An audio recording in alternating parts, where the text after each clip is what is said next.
Hello, everybody.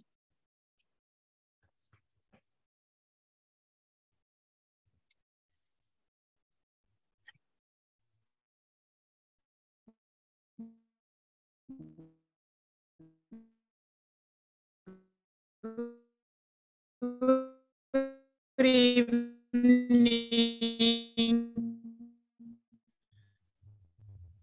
Good morning, everybody. It's 5 o'clock here, CSW organizers.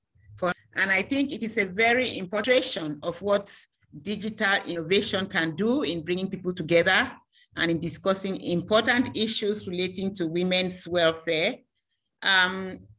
Sexual violence is a very broad topic. Sexual trafficking, women, peace, and security is extremely broad. But I hope that we can manage to discuss today the most important indicators of these problems and how we are progressing towards the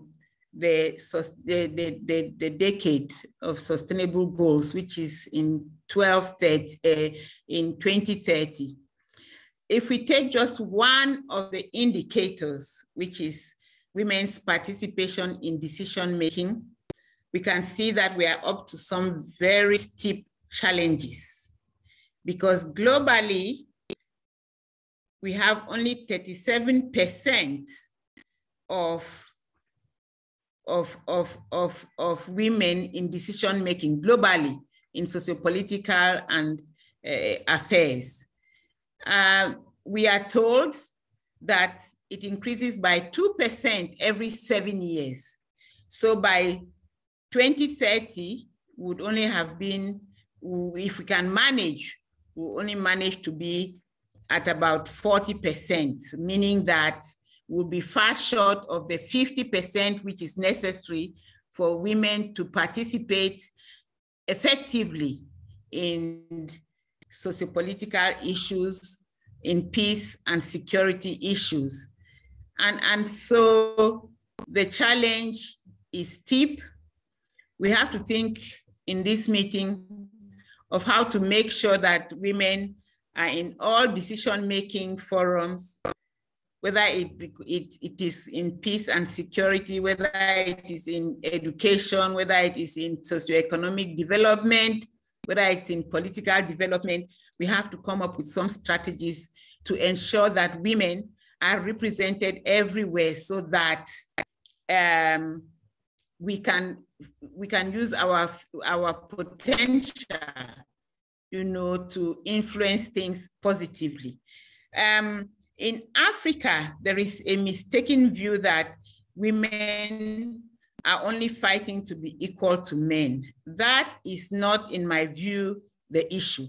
The issue is for women to use their full potential, besides men, in making sure that people are safe in whatever environment that they are found, and that women are not sexually abused, and that women are in all peace-building mechanisms to ensure that there is a safe environment for everyone. And this should be the focus of our debate. I would like to then, I know that things are different in every country, but to illustrate a little bit by Cameroon, we have 10 regions. We have no regional governor who is a woman.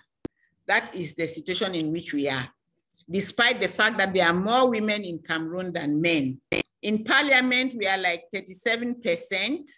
And in the military, there's only one woman who is of level of captain in the military.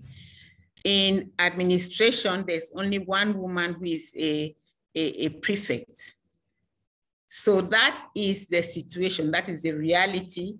But it's the women who provide food, who go to the market, who cook for their husbands, etc., who take care of their children's education, and who make sure that the home is running as it should. Is the women who suffer when there is war, because their men are inducted into the army, they lose their men, they lose even their own children, the sons are grafted into the army, the women are taken like slaves, sometimes by the opposite camp, Women are forced to get married very early, etc. There are so many forms of sexual and gender-based violence that we live in war-torn zones. And so I will give the floor to Maria to tell us in her national background, what is the situation, so that we can all be well situated as to the present situation and what we want to do about it. Maria, thanks, Elsie. It's 3 a.m. in Australia, and I've just finished having a very strong Greek coffee. So as you can tell by my surname, I'm a migrant to Australia, and I have a particular interest in how the experience of migration impacts on gender-based violence in an Australian national context. As is customary and very important, particularly, I think, for racialised settlers in this country, I would like to start by acknowledging that I am coming to you on the lands of the Bunurong and Balmerong people here in my place of Melbourne. We have a very important protocol about acknowledging the First Nations people of this land and paying our respects to their elders, both past and present. We're also in the middle of some very significant conversations around the long-term treaty process, given that this is a country that has not signed treaty with its First Nations people. So I do want to say that much of our dialogue and conversation around gender-based violence needs to recognise and acknowledge the 60,000 plus years of history in this country. Elsie, I suppose I want to say a couple of things, because I know that you have a presentation and we're going to launch into some very important conversations. But the particular focus for me, and I also want to say that I'm the chair of an organisation called Safe and Equal, which is a statewide family violence peak body for specialist services. I do want to say that there are particular gaps in the way in which gender-based violence is responded to, and this is something I'd really open up to the floor, that I think the importance of adopting an intersectional framework, particularly for migrant and refugee communities in Australia, has been important. We are increasingly concerned about the way that conversations around gender-based violence have been overly racialised, to the extent where culture is offered as a justification or excuse for the occurrence of family violence in particular. We're also very concerned about the way in which the migration system poses one of the most significant barriers to women and children seeking recourse. The other thing I'd like to say is, whilst there's been significant development in this country, we have a national plan. It's the second iteration that involves all of the states and territories. So we have a fairly bipartisan approach that, nonetheless, despite the national plan, there are still considerable gaps when it comes to some of those unique expressions of violence in this country, including FGM, including modern-day slavery, dowry abuse. These are issues that those of us in the migration and refugee sector are really taking up to the government, particularly around the lack of research and the lack of significant data around prevalence. So as you say, Elsie, we're very keen to hear. This is a conversation circle. We're very keen to hear the experiences of others around the room. But I'll hand it back to you. Thank you for the opportunity. Elsie, just in the short time that you and I have been liaising, I've already learnt a considerable amount from you. Thank you. Thank you. And so would go to, which one we go to first? We go to the video so that people can see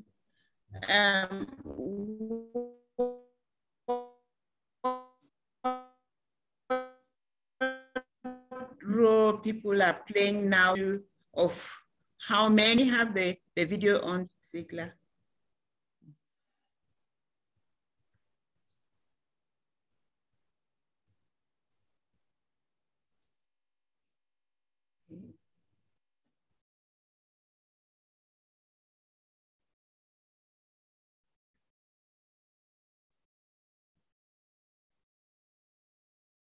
Everyone can see my screen? Yes. Yes.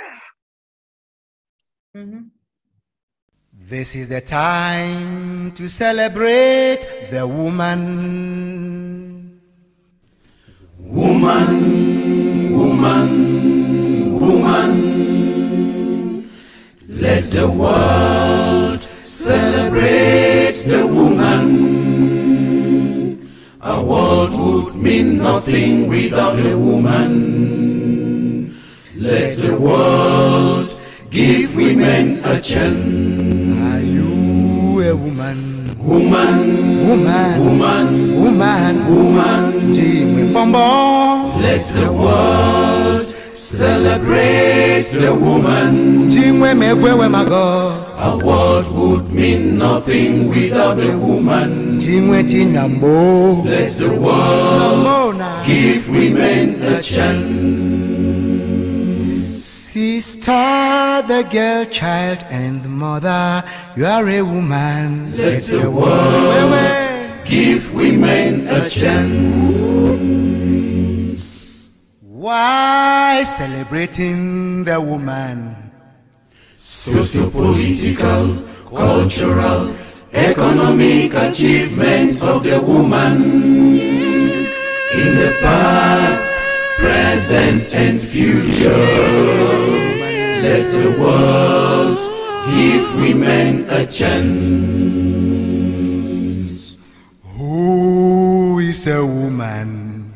The most sensitive, so caring, so tender, the most loving in the world.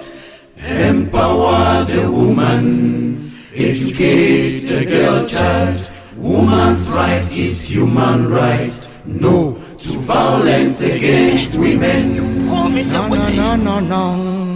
No, No, no, no, no. pas de violence, pas de violence à la femme. Wirakani, wirakani. No, Yeah, we find it. pas de violence à la femme. Tu cherches l'enfant, tu y amour, elle accouche dans les douleurs. Pas de violence à la femme. Tu rentres la nuit, tu sens la corps, cigarette, tu tapes sur la femme. Pas de violence, Non. pas de violence à la femme. Pourquoi violenter la femme? Dans le monde entier, je dis non. Pas de violence, Eh bébé, pas de eh violence bébé. à la femme. Violence physique, psychologique, économique, harcèlement sexuel. Pas de violence, pas de violence à la femme. Gomil misou, Gomil misu me, ni gomil misou, mais ninji wena. Gomil misu me, ni jime. Wangfu warkele, Gomil misu me, ni shedding jime. my tears for a woman. Shedding my tears, I'm shedding my tears for the Cry in woman. the place of the woman. Shedding my tears, I'm shedding my tears for the Where woman. si ninji wena. Shedding my tears, I'm shedding my tears for the woman. Celebrate, Celebrate woman, celebrate woman. Jingwe nambo afanye see you born Celebrate woman, celebrate woman. Let's celebrate the woman. Let's celebrate the woman. This is Kusev Goki. Celebrate Gonna was given to all. Celebrate woman. See you born in Jingwe. Celebrate woman. Celebrate woman. Celebrate woman. See you born in Jingwe.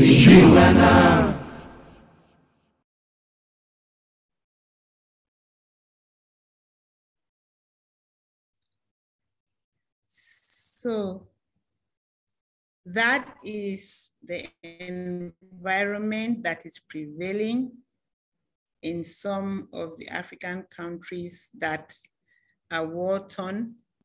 The strategy is to galvanize and mobilize men to be part of the strategy of keeping women safe, advocating for their rights, galvanizing other men to join in the struggle to combat sexual and gender-based violence. You saw for yourself what happened. The young girl was not allowed to go to school by her parents. And it took almost the whole when going to school to make sure that they were not stopped in the villages. Sexual and gender-based violence is not easy to monitor effectively and to prevent. It is not easy because of the cultural mindset. It is not easy because of the financial difficulties in monitoring security networks, especially in places which are war-torn. It is not easy because people are afraid of being stigmatized when they even talk about sexual and gender-based violence. But this is a problem which is persistent and which we all live. So how do we go forward in dealing with it? There are so many. There's the area of what are the sexual and gender-based violence, how do they feature in every society, because every society has something of that nature. How do they feature? There's the issue of what are the legal recourses to prevent sexual violence. There's the issue of what are the partnerships that we can build and how should victims be treated. These are all things which are open in this discussion. And so I would like for Ziegler to open the PowerPoint so that we can go through rubric by rubric. Everybody can take, say something on each phase of the presentation. I want this to be participative, you know, because what we have here are just guidelines, but other people can also put in their own ideas as to what they think, how they think we can respond effectively to sexual and gender-based violence, and how women can be effectively used to monitor women, peace, and security issues.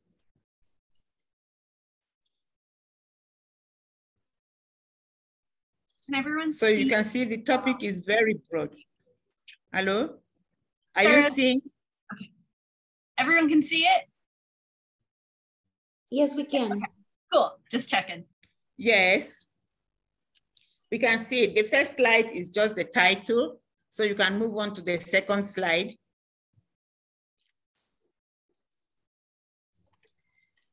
So I would like somebody, I know that Maria and I have mentioned some of the sexual and gender-based issues that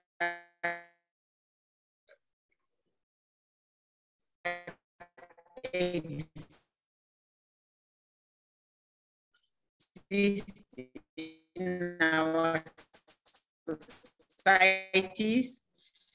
I don't know if, I mean, for my recollection, when people are in war, the issue of sexual trafficking in almost every African society. And there are things which we have said that derive from culture, like female circumcision, like early and forced marriages, like killing of girl children in certain, that aborting fetuses if it's a girl in some communities.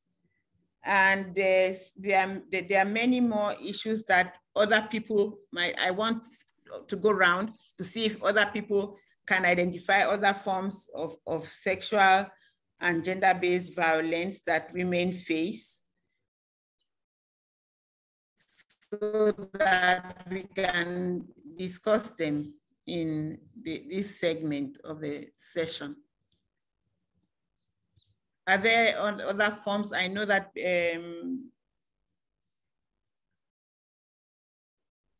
yes,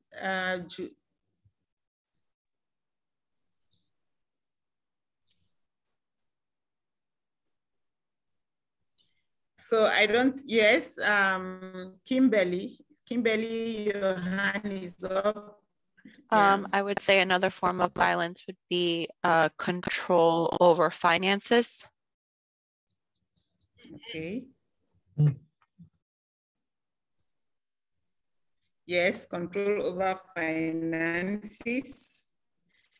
And also control over land. Women are not allowed to own land.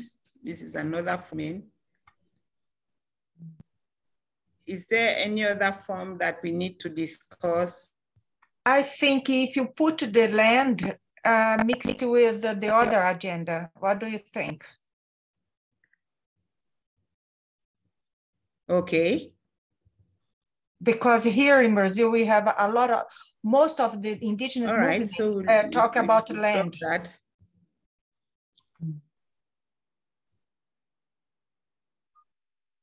And I think it's better focus much more than this. Land, it's okay. It's for all. But inside of that, what we need to do, that is my suggestion. Okay. All right, so we'll discuss that. So these are all the forms of sexual violence that exist. Why do the challenges, what are the challenges that persist, which make it difficult for us to effectively address this problem? There are taboos and discomfort with addressing sensitive subjects, because it is very difficult, even when a woman has been raped, to come out and say they have been raped, because they are afraid of being stigmatized. There are also limited resources. Limited resources, I raised the issue because even when we have networks, we do not have the means to be able to address every single issue effectively. And then the public spaces are unsafe because you never know how close is the enemy or who the enemy is. They are always around. You know, during the day, they pretend to be part of the solution, but at night, you know, they do something different. And then there are delays of victims seeking treatments. I worked in the Congo, where every day there were cases of sexual violence, and they attributed it either to the government military or to the militia. But I want to tell you that it is extremely difficult to get patients to arrive where they are supposed to arrive for help. And so most of the times it is certain death, because you have to airlift them from the bushes where they have been raped to reach the clinics. Very difficult. What we tried to do was to have mobile clinics so that these people could be treated where they had incurred the casualty. But even then, these mobile clinics were also subject to insecurity. And so it was a very fine line that we had to walk, providing these mobile clinics or uplifting the patients to, but so time was of the essence. And so most of them died even before they reached the hospital. The mobile clinic was a solution, but mobile clinic also required a lot of security to function. And so it is not an easy problem to get victims to have treatment. At one point, I helped the United Nations to build a clinic in Kigali and hired doctors so that they could attend to these people. But these were people who were summoned by the International Tribunal. And so before we got to them, they were already sick. By the time that we took them to court, you know, they were in a critical condition, but it was important that we tried to rehabilitate them before they could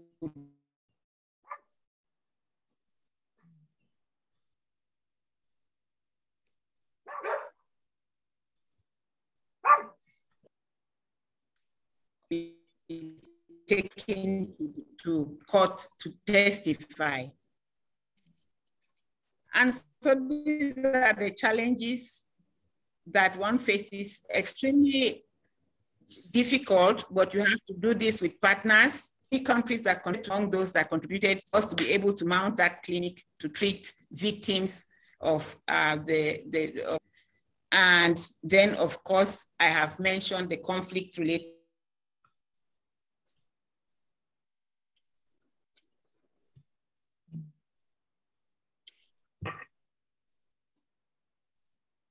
No, it looks like she dropped off. Yeah. Perhaps if I could also add while Elsie's trying to get back on, is in a settler country like Australia, the additional challenges that present for migrant refugee women and their children are certainly around structural barriers, often given the primacy of English. If people aren't able to speak English, they'll experience some significant barriers in trying to access support services, migration-related abuse. So I think government policies and the way that they impact disproportionately on newly arrived communities can really affect some of these challenges. Thankfully, there are quite a few campaigns that have taken place in the past to address some of these visa-related barriers to services. So I think there's a number of unique scenarios that can present during that sort of migration and settlement process. There are also particular challenges for First Nations communities as well. And I think the discussion around how colonisation, dispossession and racism can really affect access to mainstream services. So the importance of ensuring culturally safe responses is increasingly gaining traction here in Australia. I'm interested in whether any others want to make comments. Please feel free to add. There's some tremendous conversations that are happening in the chats. Does anybody else want to add? I could add something. Please, Jeanette. Well, I'm in the United States, and we have had many of our rights stripped from us. And in addition to that, we're known as the country of laws. But when it comes to violence against women, those laws seemingly go unenforced. So it's not a matter of having laws, it's just that they're not enforced. When we look at a global spectrum of violence against women, we're seeing the same pieces over and over again, with women not having a seat at the table that has the decision making, like Elsie was pointing out all of the things here on her challenges and insights. Women don't have a seat at the table, so therefore we have no way of ensuring any of this. And she talked about the extreme violence, just simply women going to get water and the cases of rape. So at a high level meeting just yesterday, you know, accountability is the piece that's missing. We're not holding perpetrators accountable. And so as long as they're not being held accountable, they have carte blanche to do whatever they wish, because they know that the laws are not being enforced to hold them accountable. Thank you. Thank you, Jeanette. That was a very important number of issues that you've raised there. And no doubt, again, based on the commentary that's being offered in the chat, people are really resonating with that significance of systems abuse as well, as you say, and the lack of accountability. Elsie, I understand you're back on board. Yes. But Montana's hand is up. Sorry. Montana. Hi. I just wanted to add to the point from right before about, you know, the lack of enforcement on these kinds of things, because I think a huge issue surrounding this as well is the fact that women just do not trust the systems that are meant to protect them. And, you know, in some cases, we also see the fact that these systems in themselves are complicit in not just perpetuating this violence, but also, you know, contributing to a culture of impunity. And we've been seeing this a lot as well in the European climate. I'm based in Paris at the moment, so that's kind of what I'm seeing a lot at the moment. We see this in the UK a lot, in France as well, where I'm based. You know, the fact that we're seeing that even police officers are complicit in the perpetuation of sexual violence, and we can't, you know, we're not really giving women a reason to feel secure in that system. And, you know, so that in itself is something that requires attention in itself, obviously. And, you know, creating a stable system that women can actually trust to turn to, which unfortunately in the state of things now is not necessarily the case.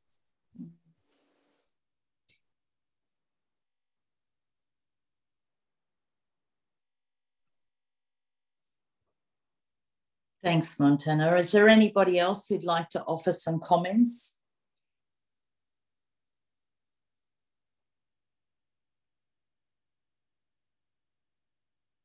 No. I'm sorry, I meant to raise my hand, but I did upload actually. I just joined in, I'm so sorry, but I just wanted to really echo what was said, taboos and discomfort with addressing sensitive subject.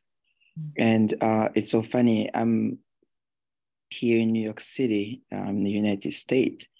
It's really, disarming and troubling to see that even in 2023, where freedom of speech and we have achieved so many things, but when it comes to topics such as violence against women and young girls, those topics are still taboo in so many communities, especially in the Black community. And it seems as if nothing has changed. And it's really difficult to tackle this issue when we cannot even talk about it freely. And but we do believe that with continuous work with prevention and awareness, we are going to break through those taboos and really welcome everybody to the table. And then when I talk about like welcoming people to the tables, I'm not just talking about females, and I'm talking about male too, because they need to be part of this conversation and you know, listen to what needs to be said. So that's what I wanted to add. Thank you. Thanks, Alida. Thank you.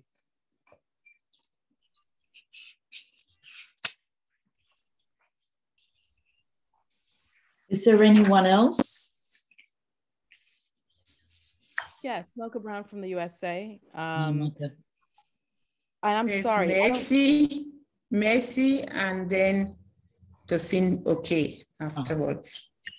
Oh, Okay, so I believe firmly that violence against women is really a men's issue. I mean, obviously, women, we support each other. We have to address it. We have to talk about it.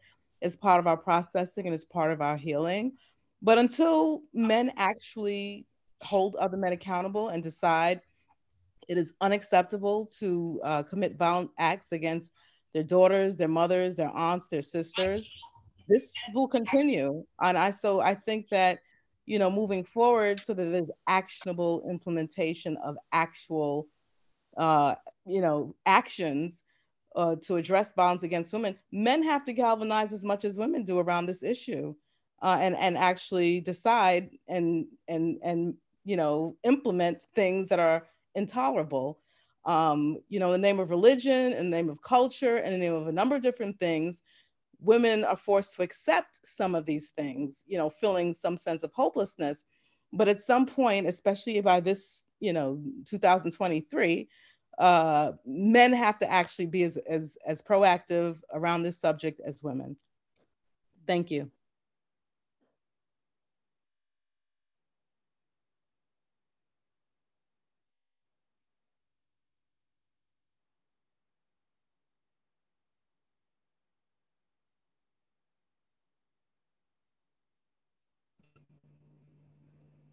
Hi, my name is Tosin and I'm joining from Nigeria.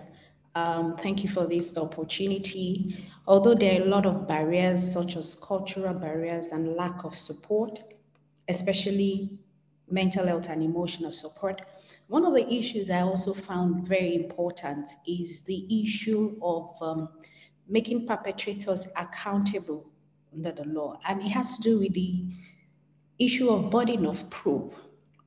The fact that there is a burden of proof to prove beyond reasonable doubt, that might take a toll on the victim and might actually re-victimize the victim, especially when the victim was unaware and probably groomed and does not know what has happened, and it's difficult to prove the situation. And I think it's high time we'll ask for a lesser burden when it comes to gender-based violence and make it on preponderance of evidence rather than the streets prove beyond reasonable doubt. There are a few crimes that have a different standard.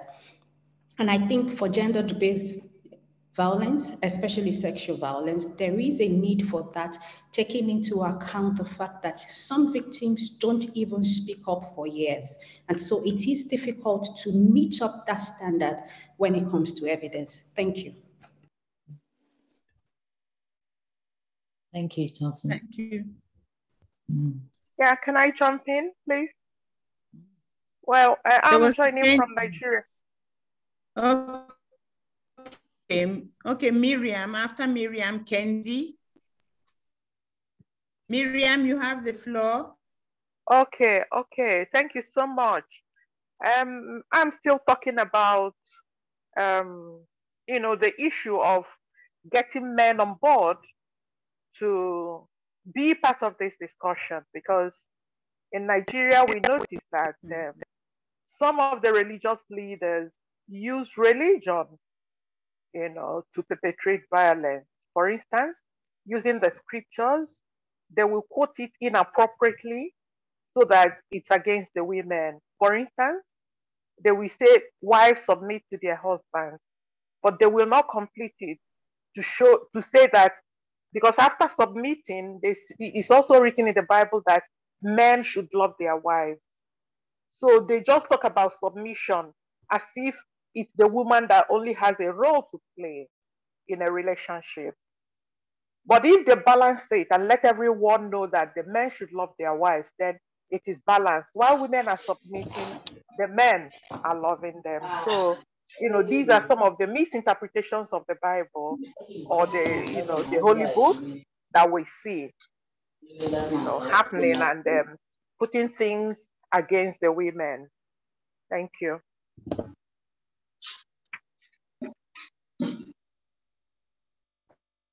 Thank you, Maria. Kenzie, you have the floor. Hi, everyone. My name is Kenzie Shockey, and I'm with Girl Scouts of the United States. I am passionate about advocating for women's rights and ending gender-based violence.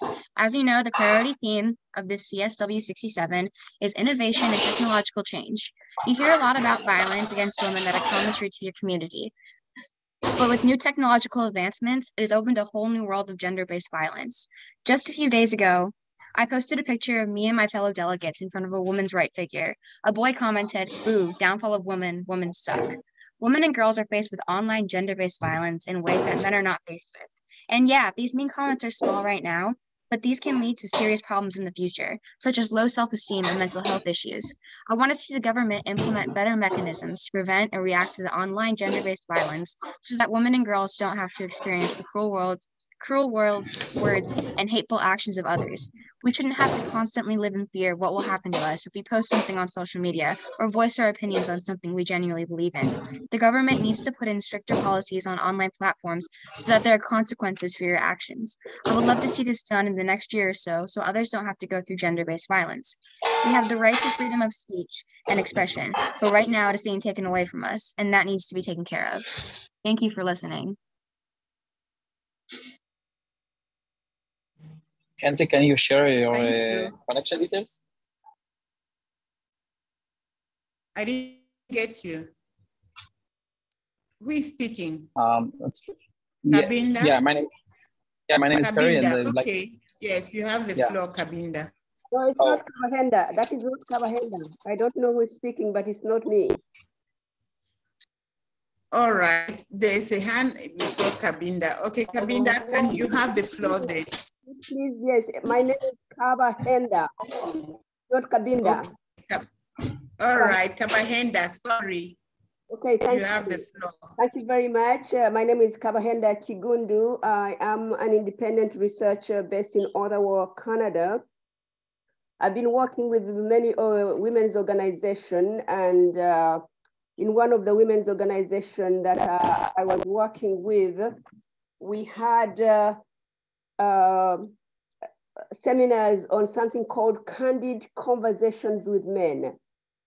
So as other people have said, it's very, very important to engage men if we really want to stop violence against women, especially in Africa, because men are the custodians of traditions and culture. But what I want to say is that there is a movement right now and a lot of interest in men who want to stop the violence against women. And I think it's very, very important to engage. The conversations we had with men, we invited religious leaders, we invited educators, we invited social workers, we invited people who had organizations fighting against masculinity. And so I just want to emphasize the point that we cannot win this battle unless we start talking to men who have a very, very big interest in seeing the end of violence against women. Thank you.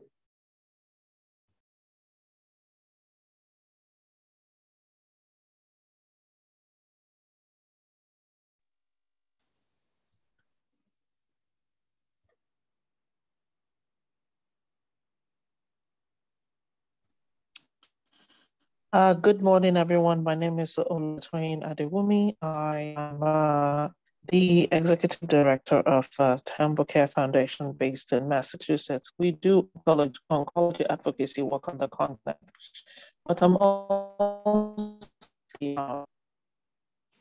an initiative that was formed by Reverend Adejima, another child initiative based off of the death of the worship leader, Osinachi Onchukwu, and her husband, who happens to be a religious leader, and we're both serving in a well-known religious organization. In order, I'm just here to echo and really have a policy-based approach to bringing in, particularly the fathers of faith and the mothers of faith to come together and sign that no to gender-based violence, especially violence against women. We need to promise and also make it an actionable goal that they preach it loud and clear from the pulpit, and that they also create and organize opportunities for men to come and discuss why they think it's okay, and to begin to chip away at those cultural and religious stigmas and misquoting of scriptures that makes them think that women are beneath them, or that a woman is a tool that you can step over, or that a woman is a mat that you can walk over, or that you can just hit and punish at will for no good reason. And so there has to be a very, I don't know how best to put it, but a multi-pronged approach to involving religious institutions, not just having them come to the table, but making them commit as part of, Bible study, as part of cell groups, as part of pulpit preaching, and having to have men and even women alike see the holy books and begin to challenge and begin to reinterpret the myths of what submission is, so that we can have lower rates. It's not going to happen overnight, but I strongly believe that the ethno-religious barriers to preventing gender-based violence need to really be attacked fully. Otherwise, no woman is exempt, no matter how highly placed or lowly placed you are. Thank you. Thank you very much. Elisa, you've had your hand up for a very long time. You have the floor. Thank you. I hope you can hear me. I just wanted to say a few words on the dangers of dismissal in general. I think society as a whole, but also authorities, as we have seen in France recently with police officers, tend to dismiss gender-based violence, and this can have very great consequences. Often in France, we talk about spousal homicide, just to remember in all that in France, every 3 days a woman dies because her husband hits her. And domestic abuse is so ingrained in society as a whole that we don't even see it anymore. We consider it's a personal problem, and it's not. It's a societal problem. So I think we should really emphasize that. Thank you. Thank you. And Daniel, all right. You have the floor. Thank you very much. I don't know if you can hear me. I can hear you 100%. All right, thank you very much. My name is Daniel Onyetulem. I represent Stevenson Holistic Care Foundation. We're in special consultative status with the UN, and our areas of interest happen to be gender is one of our areas that we address in our organization. Currently, I'm in Doha. I'm actually making this call from Doha, where I'm attending the LCD5 in Qatar, in Doha. Talking about gender-based violence, I just want to talk about some of the work that we have done, because I feel that we might need to take a step backwards to people in the higher institutions, especially where this the men and the ladies are being made. And we started what we call the SDG ambassadorship for students in the higher institution. And we started from University of Port Harcourt in Nigeria, where we are based. And one of the things we do is to promote information that has to do with gender equality and gender parity and mainstreaming. And we bring both the men and the ladies backward. So I think it will be important for some of the UN agencies to see how they can support some of this work so that we can start from there where these men and women are being groomed. And that will help in combating the issue that is being discussed today. Thank you very much. Thank you very much. Nathaniel Amar, you have the floor. Yes. Thank you very much. Nathaniel. Yes. Yeah, can you hear me? Yes, I can hear you very well. Okay, I'm sorry for the connection issues, but my name is Harry. I'm I'm the and I happy to say that we have a new tool and it helps everyone to help, and by that removing the element of shame, so they can consult easily. And I am happy to say that it works very well.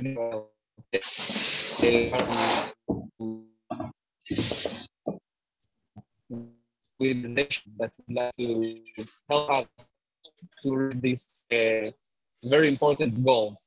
So I'm gonna leave my connection, my impact tree, and to see how we can collaborate. Thank you. Which organization do you work for, please?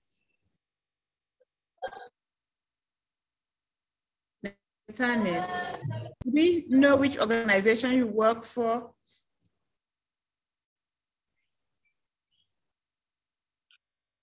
Hello? Yes, I'm sorry. I lost you there. Yeah, I lost you too. We wanted to know which organization you work for. Yeah. Ah, yeah. Today it's a private company. Okay, thank you. Okay.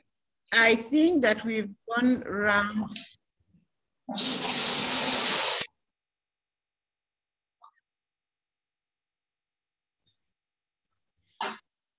Okay, Devan, can we go to the next slide? I think we've had a good round of discussions on this topic, and there have been quite a few suggestions that have been made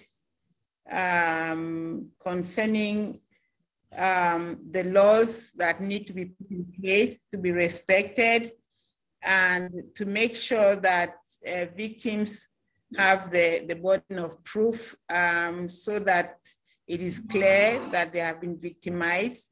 There's always the problem of intent in cases of sexual violence, which is always problematic, and that frustrates victims.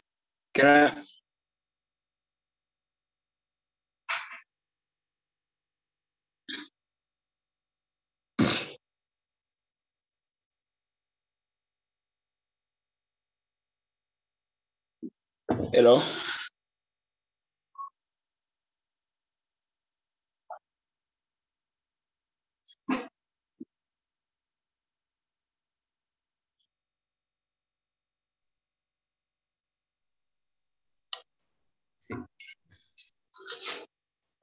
So Ziegler, can we go to the next slide, please?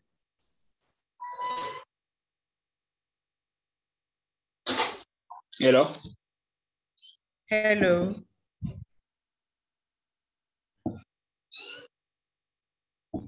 Are you able to hear me? So, yes, what are...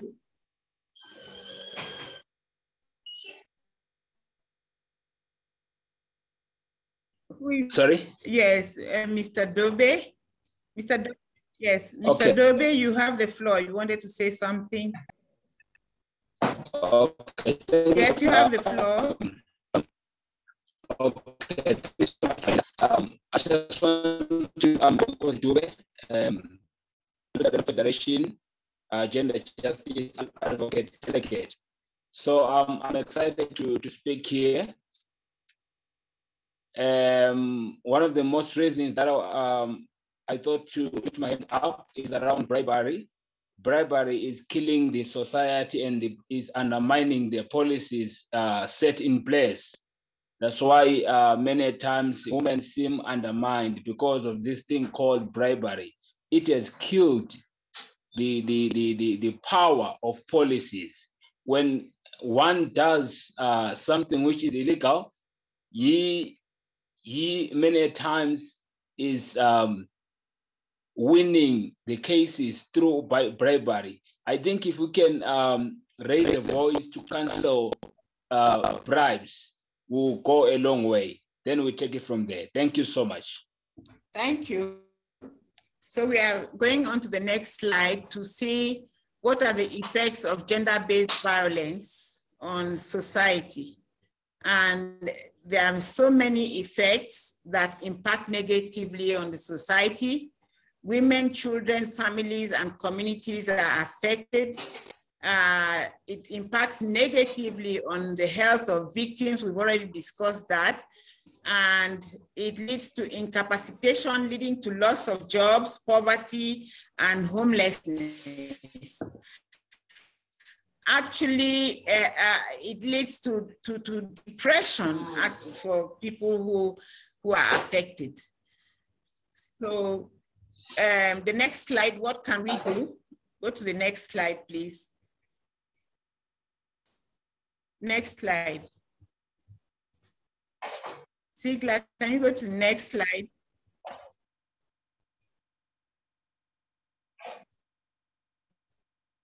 Hello?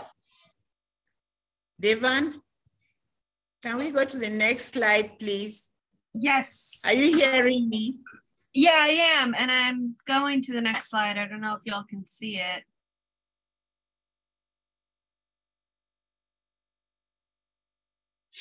Divan, I think you should go to the slide that talks 2 slides away from here, because you've moved 3 slides already.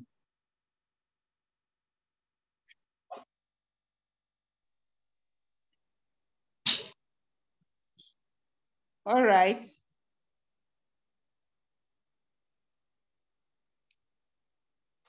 So the next slide is, well, let's talk about the prevention. How can we prevent? Recording in progress. Recording in progress.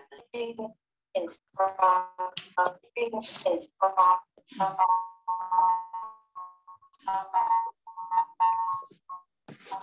So what are some of the ways in which we can prevent?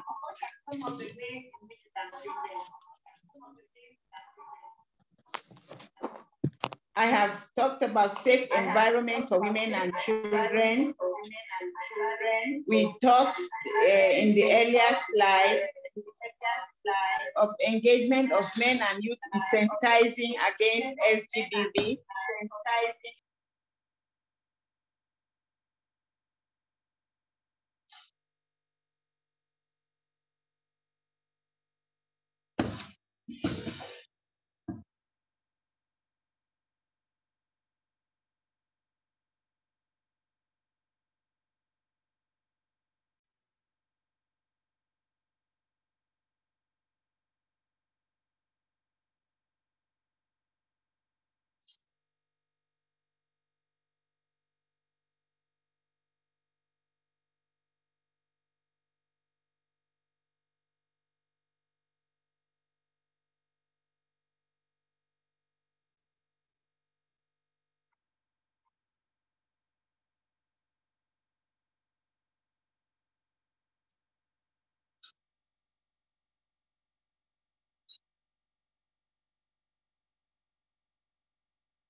Hello, sorry, I've been on mute. Are you hearing me now?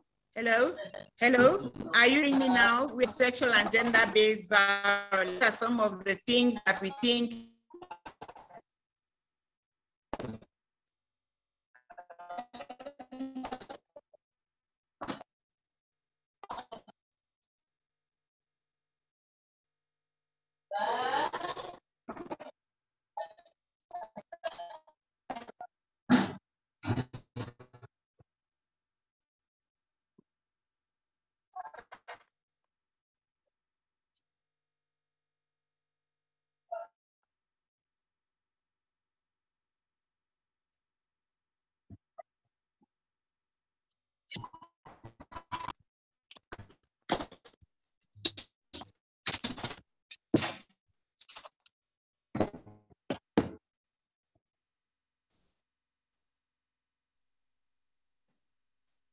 I'm sorry we have a lot of connection problems.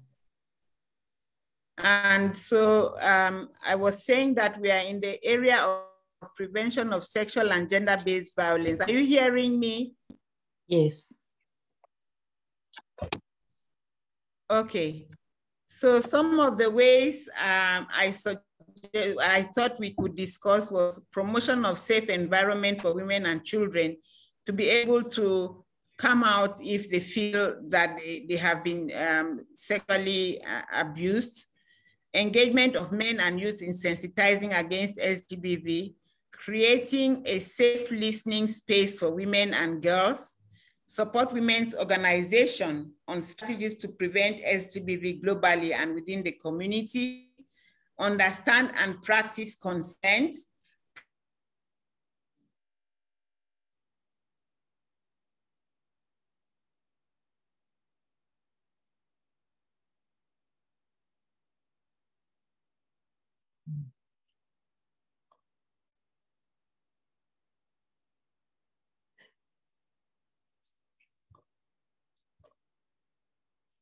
Elsie, I think we've lost you again. I'm certainly struggling to hear. There's a lot of background noise as well. Whilst we wait for you to get back on, I think a number of people in the chat have talked about sharing some of those prevention strategies. Georgia, I know you've had your hand up. Would you like to offer a comment? Thanks, Maria. Yes, just in relation to prevention strategies, in fact, in Australia, one of the things we've been working on is really building up the capability and competencies in frontline workforces. So there's been a very a strong and focused effort on training up and developing frontline workers in a whole range of spaces in healthcare, community service responses, to not only understand the underlying drivers and ensure they're contributing to changing attitudes that around gender inequality as the underlying driver in this space, but also responses to people who have been subjected to gender-based violence that are safe, respectful, and come from a space of really a trauma-informed space and a space of prioritising safety. So it really is about changing community attitudes more broadly, as well as safe responses. And I can see Juliana's on as well. She might want to contribute to this discussion as well. She's been very much involved in this. Thank you, Georgia. Juliana, can I invite you to offer a comment? Yes, thank you. Thank you, Maria. I have run away from the International Women's Day commemoration at the General Assembly to be here. So you should be happy, Maria. I am. Okay. I'm very privileged. On this point, I just would like to draw attention to the fact that we are working also with men and boys around the issue of female genital mutilation cutting.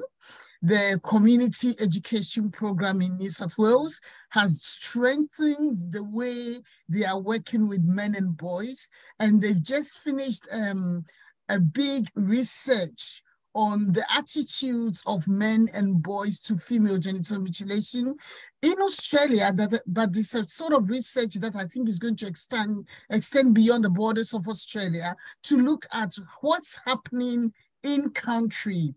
And further to that, how can we prevent?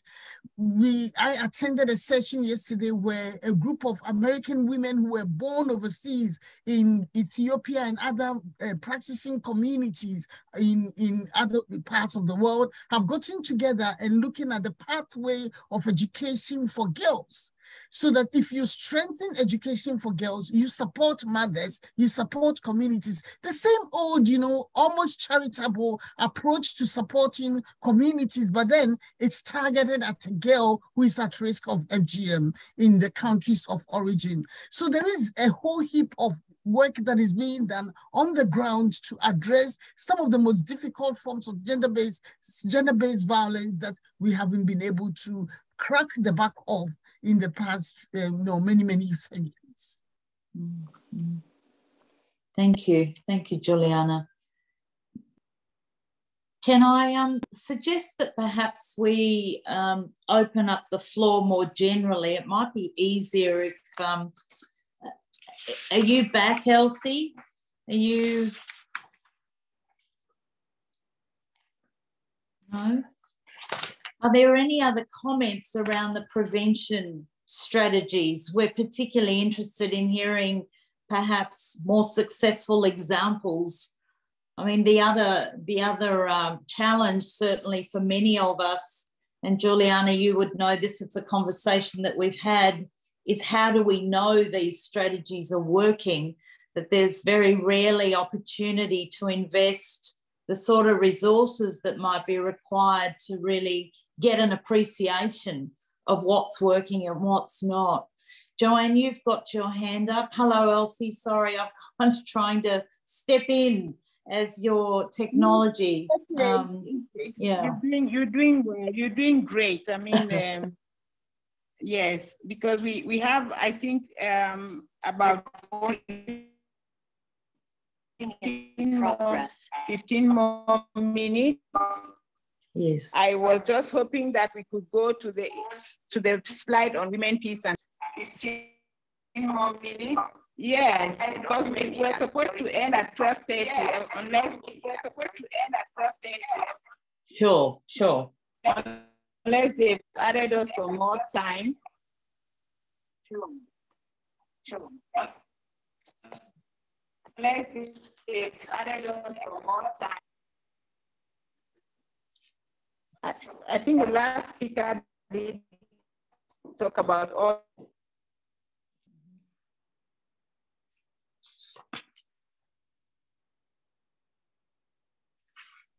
I'm sorry, can I make my comment?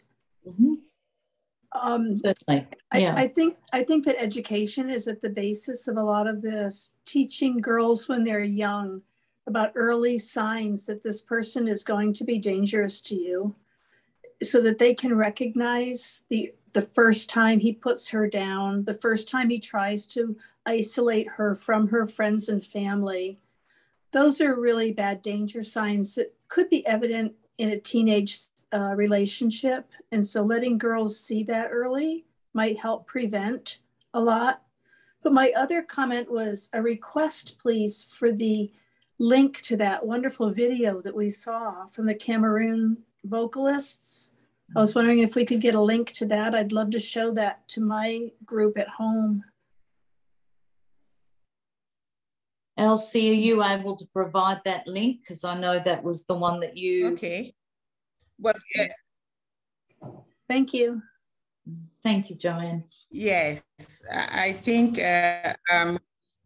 Divan has it and she can share it with the rest of the people.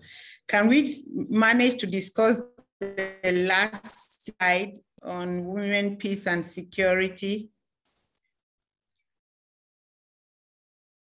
Yes. This slide, I think, is the crux of the matter. Resolution 1325 thought that women could be fully engaged in women, peace, and security issues, that they could be part of all the decisions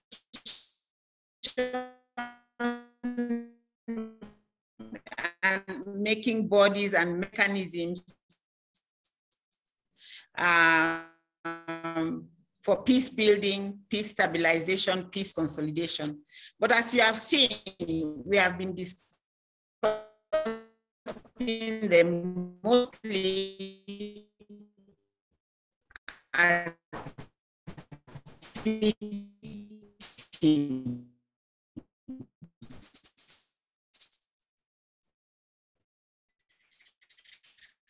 which doesn't really meet the purpose for which the resolution on women, peace and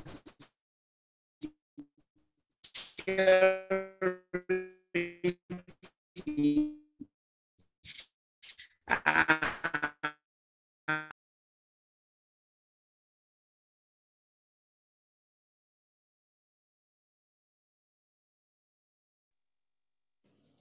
I think we might have lost Elsie again.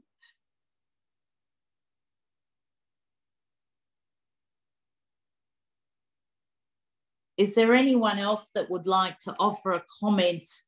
Elsie's highlighted the importance of women, peace and security and the frameworks around that, particularly the increasing women's participation in the various mechanisms around peace building. Does anybody want to offer a comment, please?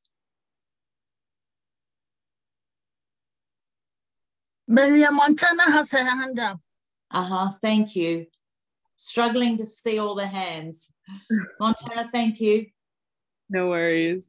The reason why I wanted to comment is because this is literally what I wrote my master's thesis about. I'm a military psychiatry graduate, and I focused my entire thesis on the involvement of women in peace building, because it's something that's very, very close to my heart and soul. But one of the things that I covered during my thesis, which I thought was most interesting, was the fact that there is an empirical base of research that proves this point. You know, we've done research in different kinds, in different states who have more significant levels of female leadership, especially in conflict countries. So if you look at cases like Rwanda, for example, like they have quite high rates of female representation in their government bodies and in peace and security spaces.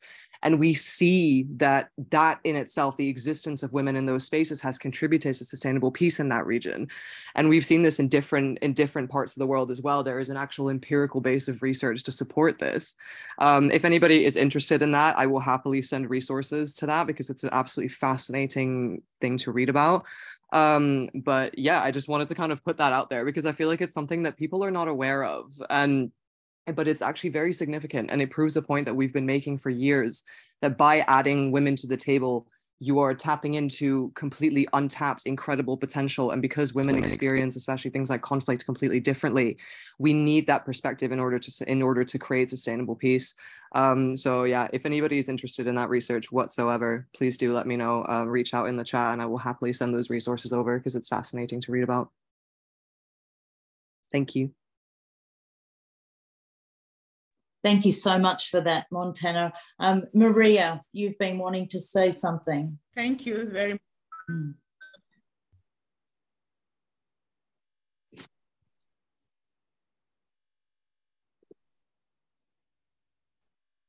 Maria Beldi, did you want to say something? No. I think I let my hand up. No Sorry. Worries. No, not at all, please. Elsie, are you back at all? Yes. No. Yes, I am. And I was just going to say that in addition to what Montana, a lot of education and training for women to know how to advocate for their rights and also to access sociopolitical decision making. This is very important. But before we derive anything from the training, we have to make sure that we promote rehabilitation centers for victims of SGBV, economically active again. And this is not an easy thing. I think that the Zoom spaces that we have now, digital spaces that we have now, are going to help us to be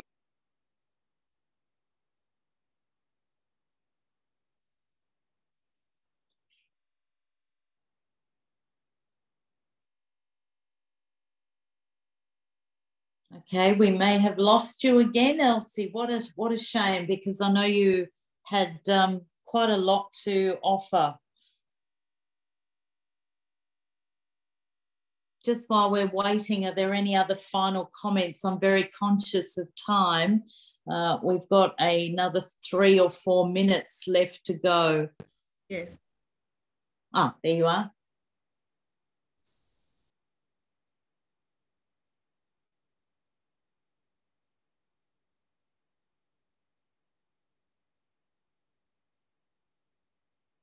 Elsie?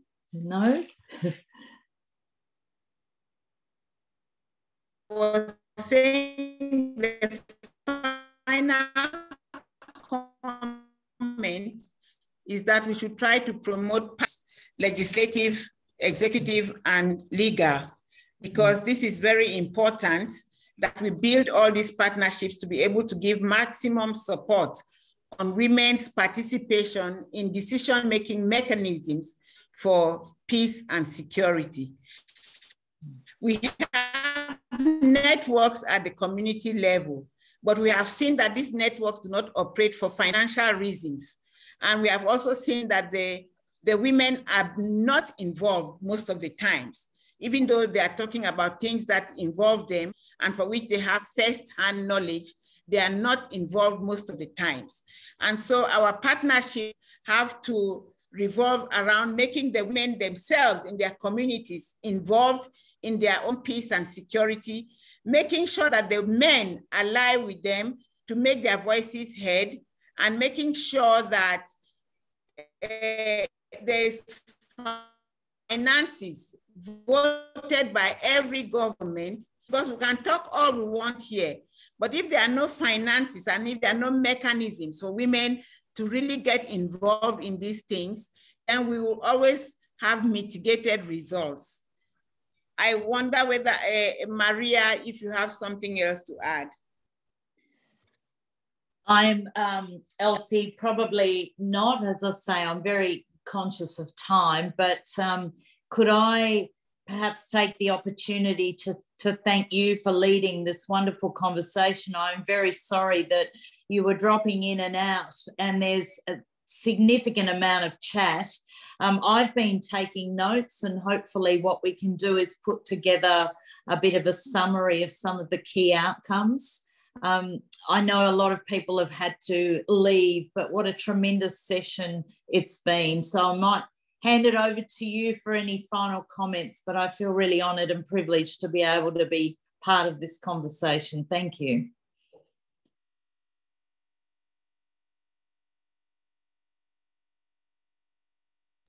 Thank you very much. Does anyone want to take the floor from the audience for a closing remark? So if there's nobody, as I see, yes, we're going to put something together about some of the very brilliant ideas that came out of the discussion. And I hope that we can continue informally in having these discussions, because there's still a lot of things that we could have said, and the time was limited, and it's a very broad topic. So I want to thank the NGO group again for having put us together to be able to discuss some of these issues. And as I say, the crucial thing about women, peace and security is increasing their participation in mechanisms for peace building, for peace stabilization and peace consolidation. I thank you all, for listening to me. Thank you.